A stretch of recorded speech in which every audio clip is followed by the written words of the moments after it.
नमस्कार फ्रेंड, मी जास्वंदी. तुमच्या सगळ्यांचं स्वागत आहे माझ्या चॅनलवरती जास्वंदीज कोझी नेस्ट. कसे आहात तुम्ही सगळे? मजेत ना? तर मीही अगदी मजेत. तर फ्रेंड्स, तुम्ही जसे की बघता आहात की मी माझ्या फ्रीजच्या बाजूला उभी आहे. तर मी आज तुम्हाला दाखवणार आहे की मी माझ्या घरातला जो फ्रीज आहे तो कसा ऑर्गनाइज केला आहे, कशा वस्तू ठेवल्या आहे की ज्या मला काम करताना अगदी इझिली काढता येईल आणि भाज्या वगैरे पण कशा स्टोर केल्या आहे की ज्या जास्त काळ फ्रेश राहतील. चला तर मग आता फ्रीज बघूया. की जसा हा तुम्ही बघू शकता, हा आमचा डबल डोअर फ्रीज आहे सॅमसंग कंपनीचा. हा आमच्यासाठी अगदी परफेक्ट आहे, ना जास्त छोटा ना जास्त मोठा. हा जो फ्रीज आहे हा मी मे 2016 मध्ये घेतला होता. आता या वर्षी मे मध्ये त्याला 10 वर्ष पूर्ण होतील. आणि टचवूड आमचा जो फ्रीज आहे ना तो इतका चांगला निघाला की त्याला आम्हाला एकदाही रिपेअरची गरज पडली नाही, कधीच कसलं काम काढलं नाही. तर खूप छान असा पीस आम्हाला मिळाला आहे. आणि या फ्रीज वरती तुम्ही बघू शकता की इथे मी बैलगाडी ठेवली आहे. तर बैलगाडी ठेवायचं कारण असं आहे की ही बैलगाडी माझ्या वडिलांनी बनवली होती माझ्या लग्नाच्या वेळेस रुखतात ठेवायला. याच्यावरती इथे मागे असे धान्याचे पोते वगैरे ठेवले होते आणि बैलांची जोडी पण होती. ती नाहीये, ती तर बदलली, आता बरेच वर्ष झाले. इथे 2 बैल होते, पण एक बैल जो होता तो ट्रान्सपोर्टेशन मध्ये फुटला. मग आता सध्या एकच आहे. मी आता घरी जाईल तेव्हा दुसरा बैल घेऊन येईल आणि ह्याच बैलांची मी बैलपोळ्याच्या वेळेसही पूजा करते. त्यानंतर आता खाली येऊया. इथे हे जे काही तुम्ही बघता आहात हे सगळं आमच्या रियांशचं कलेक्शन आहे. त्याला जेव्हापासून समजायला लागलं आणि जेव्हा पण आम्ही फिरायला जातो ना तर त्याला हे असे मॅग्नेट्स कलेक्ट करायची फार इच्छा असते आणि मग तो एक एक मॅग्नेट कलेक्ट करतो. तर बघू शकता हे आम्ही जिथे जिथे फिरायला गेलोय ना त्याचे सगळे मॅग्नेट्स आहे. आणि हा इथे आमचा फोटो आहे. हे जुना फोटो आहे हा. ऍक्च्युली याच्यावरती कॅलेंडर आहे 2020चं, पण तो फोटो आम्ही असाच राहू दिला.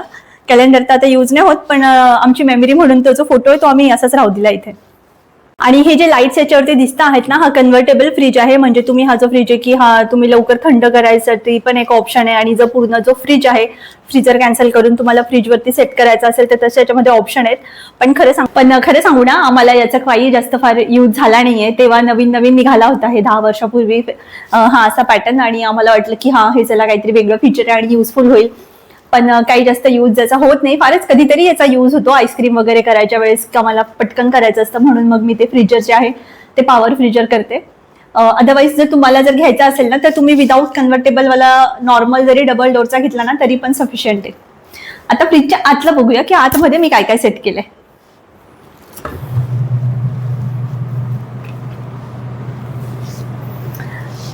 तर इथे तुम्ही बघू शकता की हे अशा प्रकारे याला आईस ट्रे दिलेला आहे आणि इथे खाली इथे असायला ट्रे पण आहे. हे जे नॉब आहे ना हे असं ट्विस्ट जर केलं तर यातला जो आईस आहे तो सगळा इथे कलेक्ट होतो की जेणेकरून तुम्हाला खूप सारा आईस तुम्ही एका वेळेस बनवू शकतात. त्याच्यानंतर हे इथे कूलिंग पॅड दिला आहे. हे याचा यूज अशासाठी आहे की सपोज लाईट वगैरे गेली आणि इथे आईस्क्रीम वगैरे ठेवलं असेल तर ह्या कूलिंग पॅडवरती ते थोडा वेळ थंड राहतं, लगेच मेल्ट नाही होत. त्याच्यानंतर हे असं इथे हे कूल पॅक ठेवलंय. रियांशला आता जेव्हा त्याला लागलं होतं तेव्हा मालिश करायसाठी ठेवलंय. आणि त्याच्यानंतर हे इथे सीट ठेवलंय. सीट ठेवायचं कारण हे आहे ना की मी जे सगळे ड्रायफ्रुट्स जे आहे ते सगळे ऍक्च्युली ड्रायफ्रुट्स फ्रीज मध्ये ठेवायचं कारण हे आहे की जेव्हा आम्ही गुरगावला होतो ना तिथे 6 महिन्याची थंडी असायची. 6 महिने तिथे खूप उष्ण आणि दमट वातावरण असायचं. तर ड्रायफ्रुट्सला पण जाळे लागायचे, कीड लागायची. मग त्यामुळे मला ती सवयच झाली की आता ड्रायफ्रुट्स मसाले हे सगळं काही फ्रीजमध्ये ठेवायचं. तर इथे मी अशा प्रकारे हे सगळे ड्रायफ्रुट्स ठेवलेत. बदाम जास्त होते म्हणून त्याला मोठी बरणी घेतली आहे. त्याच्यानंतर काजू आहे, इथे पिस्ता आणि हे अक्रोड. आणि हे सीड मी इथे याच्यासाठी ठेवलेत ना की जेव्हा पण ड्रायफ्रुट्स खायला घेते तेव्हा पण सीड पण खायला आले पाहिजे, नाही तर काय होतं ना की ते विसरून जाते मी खायचं, म्हणून ते तिथे ठेवलंय. आणि हे इथे चीजचं पॅकेट आहे. हे पास्ता वगैरे काही बनवायला मला लागतं त्याच्यामुळे हे पण इथे ठेवलंय. आता हे डोअरच्या इथे दाखवते की मी डोअरच्या इथे जे कंपार्टमेंट आहे तिथे काय काय ठेवलंय. तर वरच्या कंपार्टमेंटमध्ये मी हे मसाले ठेवले की जे मला फारच कधीतरी उपयोगात येतात. रोजच्या जेवणामध्ये मी फक्त घरी बनवलेलेच मसाले वापरता. हे कधीतरी वापरात येतात असे मसाले, जसे छोले मसाला आहे, ही देगी मिरची आहे, त्याच्यानंतर जलजिरा आहे, पाणीपुरी बनवताना वगैरे लागतं. आणि हे कस्टर्ड पावडर आहे. हे पावभाजीचं पॅकेट आहे. याचं खोकं खराब झालं म्हणून मी इथे डेट लिहून हे असं ठेवलं इथे. आणि नंतर मागे जे आहे ते आमचूर पावडर आहे. याच्यामध्ये मी वेलची पावडर आणि जायफळ ठेवलंय. खालच्या कप्प्यामध्ये मी बेकिंगला लागणारं सामान जसं बेकिंग सोडा, बेकिंग पावडर आणि इसेन्स ठेवलाय. फार मी काही कधी बेकिंग करत नाही कारण मला काय एवढं जमत नाही, पण कधी कधी ट्राय करत असते. त्याच्यानंतर इथे ठेवलंय मी रायता मसाला, त्याच्यानंतर चाट मसाला आणि ब्लॅक सॉल्ट. हे 3 असे सोबतच ठेवले की पटकन सापडतात म्हणून. तर असं बघू शकता की वरच्या कप्प्यांमध्ये ना मी फार काही जास्त सामान ठेवलं नाहीये. हा कप्पा फक्त उन्हाळ्यातच मला उपयोगी पडतो, की जेव्हा मी कुल्फी किंवा आईस्क्रीम बनवत असते तर तेव्हा हा शेल्फ जो आहे तो यूज होतो, अदरवाईज हा असा रिकामाच असतो. आता खालचा फ्रीज दाखवते. खाली पण तुम्ही अशा प्रकारे बघू शकता. जेवढं सुटसुटीत मला ठेवता येईल तेवढा मी प्रयत्न करते आणि हे फ्रीज असंच मेंटेन राहावं याच्यासाठी पण मी नेहमीच प्रयत्न करत असते. तर आता एक एक कप्पा दाखवते की एक एक कप्प्यात काय काय ठेवलंय ते. हा जो इथे सगळ्यात पहिला जो ट्रे आहे, इथे मी चॉकलेट, बटर वगैरे असं काही ठेवलंय. तर हे इथे बघू शकता, हे इथे चॉकलेट्स आहेत. ह्या बॉक्समध्ये पण असे पूर्ण चॉकलेट ठेवलेत. माझ्या घरात एवढे चॉकलेट राहायचं कारण हे आहे ना की माझा रियांश बिलकुल पण चॉकलेट खात नाही. मला काही म्हणजे असं गरज नाही पडत लपवून वगैरे ठेवायची. त्याला काय माहिती, त्याला जंक फूड आवडतच नाही. फार कधीतरी त्याचं मन होतं की चॉकलेट खावं असं. तर हे आमच्याकडे दीपकच्या ऑफिसमधून नेहमीच चॉकलेट येत राहतात. आता हे न्यू इयरचे चॉकलेट्स आलेले होते तर ते तसेच आहेत. मग मी आमच्या कोणीकडे छोटे मुलं आले किंवा मेड वगैरे असते त्यांना देऊन देते. त्याच्यानंतर इथे मागे ठेवलंय मी बटर आहे. त्याच्यामध्ये एक्स्ट्राचं एक बटर आहे कारण हे संपत आलं, कारण की हे जे होतं हे संपत आलं होतं. आणि हे इथे चीज ठेवलंय. तर हे चीज क्यूब आहे. हे कधी कधी मी रियांशला पराठा किंवा चीज बॉल वगैरे असं काय बनवायचं असतं तर यूज करते. ते पण इथेच ठेवलंय. त्याच्यानंतर ही कोको पावडर आहे की जर कधी त्याचं मन जर झालं तर त्याला एखाद वेळेस मी हॉट चॉकलेट वगैरे बनवते तर ते पण इथेच ठेवलंय, कारण की याला पण एकदा गुरगावला असताना किडे लागले होते म्हणून ते पण फ्रीजमध्ये ठेवते. आणि त्यानंतर इथे हे जे आहे ना हे सगळे केसर ठेवलेले. मी हे वेगवेगळ्या प्रकारचे केसर आम्ही जेव्हा दुबईला गेलो होतो आणि काश्मीरला गेलो होतो तर तिथून आणलेले. यांचं अगदी म्हणजे एकदम प्युअर आहेत. एकदम एखाद दोन जरी याच्या काड्या टाकल्या ना तरी खूप छान याचा फ्रेग्रन्स येतो आणि खूप छान वास येतो. तर असा होता हा कप्पा. त्यानंतर आता खालच्या कप्प्यात येऊया. तर ह्या पहिल्या कप्प्यात ना मी इथे जे ठेवलंय हे दूध आहे. हे रोजचं आमचं 1 लिटर दूध घेते मी. ते दूध आहे याच्यामध्ये. त्यानंतर याच्याच मागे याच्यामध्ये जे घरी बनवलेलं तूप आहे हे ठेवलेलं आहे. हे आत्ताच बनवलं होतं मी 2-3 दिवसापूर्वी. त्याच्यानंतर ह्या डब्यामध्ये साय आहे. 2 डबे जवळजवळच ठेवते मी, तुपाचं पण आणि साईचं पण. त्याच्यानंतर याच्यामध्ये दही आहे. हे बघू शकता एवढं दही आहे आणि हे अगदी 2-3 दिवसात संपतं, कारण की आमच्याकडे दही सगळ्यांना फार आवडतं. दही असं पण आपण दही, ताक हे रोजच्या आपल्या आहारामध्ये समावेश केलेला कधी पण चांगला आहे. तर कधी कधी घरी लावते, नाही जमलं तर मग डेअरीतून आणते. इथे डेअरीतही छान दही मिळतं. याच्या मागे हे जे तुम्ही बघताय ना ही चिंचेची चटणी आहे. ही मागे मी आत्ताच मागच्या एका व्हिडिओमध्ये मी याची रेसिपी शेअर केलेली. तरी पण ही येते एवढी संपली पण माझी, तर ही फार लागते मला. ही पण फ्रीजमध्ये ठेवली मी.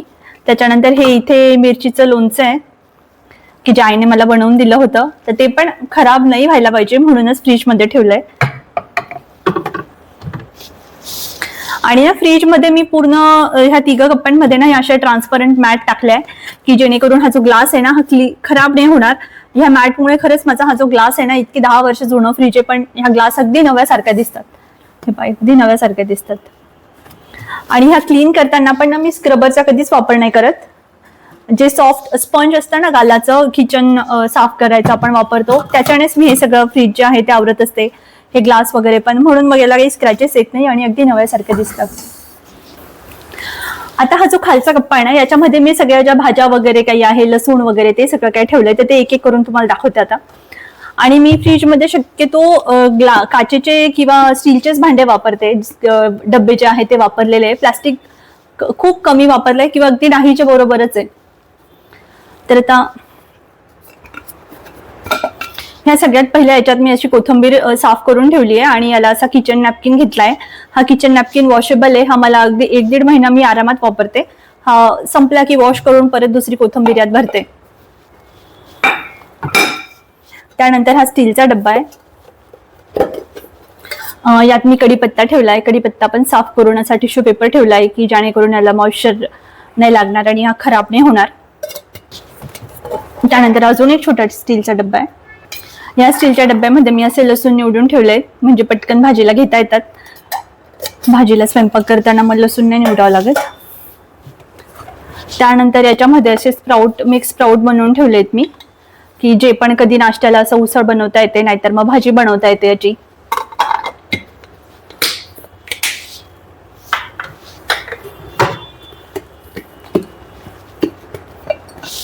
ह्या डब्यात जे ठेवल्या नाही, ह्या मिरच्या ठेवल्या आहे. मिरच्या पण मी साफ करून ह्या किचन टॉवेल मध्ये ठेवला आहे. सेम हा किचन टॉवेल पण मी वापरत असते, म्हणजे धुवून अगदी वापरला जातो, काही पटकन खराब नाही होत. 1-1.5 महिना तर चालतो हा.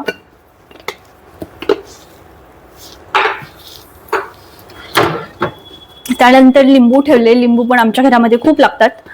मग मी जेव्हा पण बाजारातून लिंबू आणते ना, ते अशा एअरटाईट कंटेनर मध्ये स्टोर करून ठेवते. बाहेर ठेवलं ना, जे लिंबूसाठी जो ट्रे असतो, तर मग तिथे ना ते पटकन सुकतात, जास्त काळ नाही टिकत ते. म्हणून मग असे खूप जास्त आणले की मी असे डब्यात स्टोर करून ठेवत असते. त्यानंतर याच्यामध्ये डेट्स आहेत. अगेन तेच की बाहेर खराब नाही व्हायला पाहिजे वातावरणामुळे. गरमीने पण डेट्स ज्या होत्या त्यांना जाळं लागायचं आधी गुरगावला असताना, म्हणून मग डेट्स पण मी अशा काचेच्या डब्यात फ्रीजमध्ये काढून ठेवते. त्यानंतर इथे मागे हा जो डब्बा आहे ना, याच्यामध्ये मी अशा शेवग्याच्या शेंगा ज्या आहेत कापून अशा कट करून एअरटाईट कंटेनर मध्ये ठेवल्या आहे, की जेणेकरून ह्या जागा पण नाही घेत फ्रीजमध्ये खूप, आणि अशा एअरटाईट कंटेनर मध्ये ठेवल्यामुळे ना त्या फ्रेश पण राहतात, नाहीतर मग लगेच सुकतात त्या फ्रीजमध्ये. आता ह्या खालच्या कप्प्यामध्ये इथे मी असे हे 2 कंटेनर ठेवलेत. सगळ्यात पहिले याच्यामध्ये टोमॅटो ठेवलेत. टोमॅटो ह्या ट्रे मध्ये याच्यासाठी नाही ठेवले की जेणेकरून हे दाबले जातात आणि मग लवकर खराब होतात, म्हणून मग हे असे सेपरेटच ठेवते मी टोमॅटो.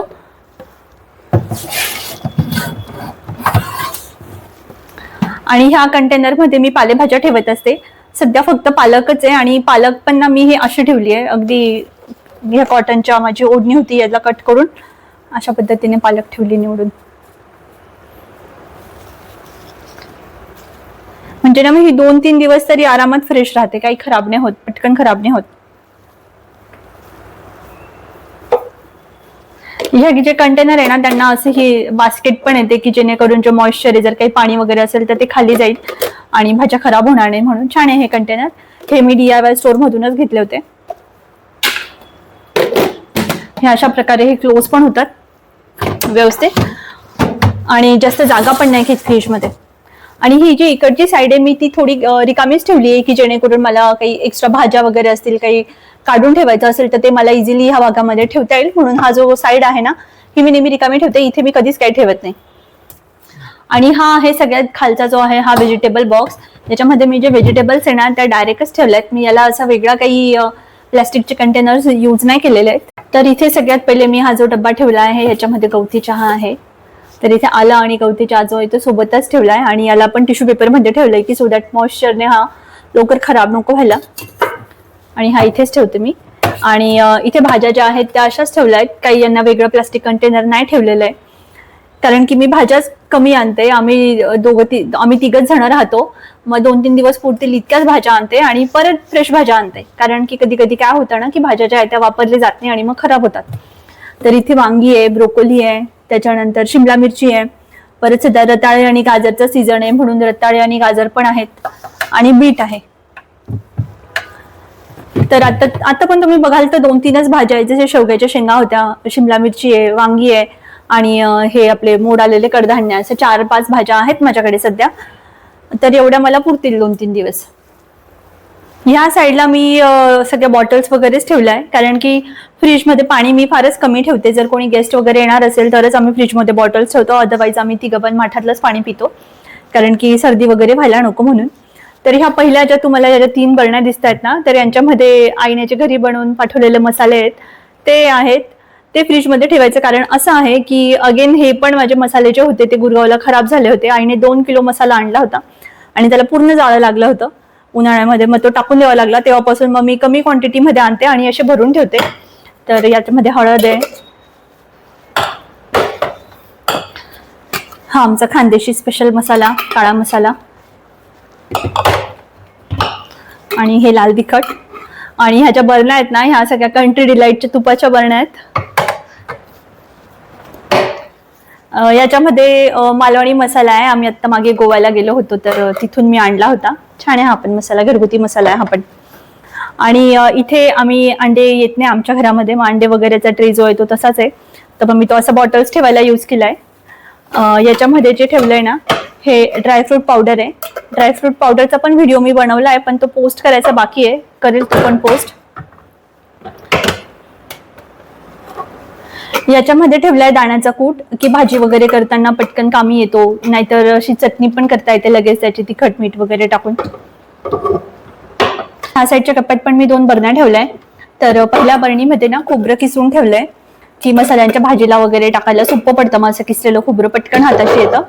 ते रिकामी झाली बरणी, अजून भरावं लागेल मला. दुसऱ्या बरणीमध्ये ना ही अशी ग्रीन चटणी मी बनवून ठेवली आहे. ही ग्रीन चटणी पण नाश्त्याला वगैरे अगदी नेहमी लागते, पूर्ण बॉटल मला भरूनच ठेवावी लागते. ह्या ग्रीन चटणीमध्ये असं म्हणजे दह्यामध्ये टाकून जर ही चटणी घेतली ना तर अशी दही चटणी पण खूप छान लागते. किंवा ताक पण बनवते ना मी, तेव्हा पण ही चटणी टाकते. त्याच्यामुळे मसाला ताक जे बनतं ना खूप टेस्टी बनतं. तुम्ही नक्की ट्राय करून बघा ही टिप. आणि खालच्या कप्प्यामध्ये जास्त काही नाही ठेवलंय, अगदी थोडंसंच आहे. हे 2च सॉस आहेत माझ्याकडे, कारण की ते पण आम्ही पण नाही खात आणि रियांशी नाही खात, म्हणून गेस्ट वगैरे आल्यावर नंतरच हे यूज होतात. त्याच्यानंतर इथे मिक्स हब आहे पिझ्झा किंवा पास्ता वगैरे साठी, अशा प्रकारे. आणि हे अमूलचं फ्रेश क्रीम मी आता मागे मागवलं होतं, कारण की मला पास्ता बनवायचा होता, तर मलाई कमी होती म्हणून मग मी हे वेगळं मागवलं होतं. हा मिल्क मेडचा डब्बा आहे. याला झाकण नव्हतं आलं ऍक्च्युली, असं डायरेक्टच आलं होतं हे, म्हणून मग मी याला असं हे पेपर लावून आहे ना याला पॅक केलंय, की जेणेकरून हे खराब नाही व्हायला पाहिजे. थोडंसंच राहिलं, आता वापरून टाकेल मी. तर हे अशा प्रकारे बघू शकता माझा फ्रीज तुम्ही. मी होईल तेवढं सुटसुटीत ठेवायचा प्रयत्न करते आणि 2-3 दिवसातून चेक करत असते. नाही तर कधी कधी काय होतं ना की एखादी भाजीच काढलेली राहून जाते, नाही तर कणिकच एखादं राहून जातं. मग ते दीपकने जर कधी बघितलं तर मग मला बोलले बसतात. मग त्याच्यामुळे मला चेक करतच राहावं लागतं नेहमी. आणि अजून एक गोष्ट मला तुम्हाला सांगायची आहे, की मी फ्रीजमध्ये ना फक्त स्टीलचे किंवा ग्लासचे कंटेनर यूज केले. तुम्हाला जर शक्य नसेल ना ग्लासचे कंटेनर किंवा स्टीलचे कंटेनर ठेवायचं आणि प्लॅस्टिक यूज करायचं असेल, तर फूड सेफ्टी असलेले प्लॅस्टिक कंटेनर यूज करा, BPA फ्री असलेले प्लॅस्टिक कंटेनर यूज करा. आणि हे जेवढे काही कंटेनर आहेत ना, हे एकदम नाही घेतलेले मी, कधी काही DMartमधून घेतले, काही लोकल स्टोअरमधून घेतले, काही बोरोसिलचे घेतले. तर असं हळूहळू आता माझ्याकडे बरेच कलेक्शन झालंय. हे एवढे कंटेनर असूनही अजून माझ्याकडे बरेच अजून रिकामे कंटेनर पण आहेत, की ज्यांच्यामध्ये मग मी जेवण वगैरे काढून ठेवत असते. तर हे अशा प्रकारचं आहे माझं फ्रीज. तर आय होप की तुम्हाला आजचा जो माझा व्हिडिओ आहे तो आवडला असेल. माझी ही जी अरेंजमेंट आहे, माझ्या ज्या काही टिप्स आहेत त्या तुम्हाला पण युजफुल ठरतील, मी अशी आशा करते. तुमच्याकडे पण जर काही वेगळ्या टिप्स असेल, काही तुम्ही वेगळं अरेंज करत असाल फ्रीजमध्ये, तर तेही मला कमेंट करून सांगा. मला तुमच्या कमेंट वाचायला नक्कीच आवडतील. आणि हा व्हिडिओ कसा वाटला तेही मला सांगा, त्याचीही कमेंट करा. आणि हो, सगळ्यात इम्पॉर्टंट, अजूनही जर चॅनलला सबस्क्राईब जर केलं नसेल तर प्लीज चॅनलला सबस्क्राईब करा, बेल आयकॉनवरती क्लिक करा, म्हणजे की माझे नवनवीन व्हिडिओज जे आहेत त्याचं नोटिफिकेशन तुम्हाला लगेचच येईल. तर आता व्हिडिओ मी इथेच संपवते. भेटूया पुढच्या व्हिडिओमध्ये. तोपर्यंत बाय, टेक केअर.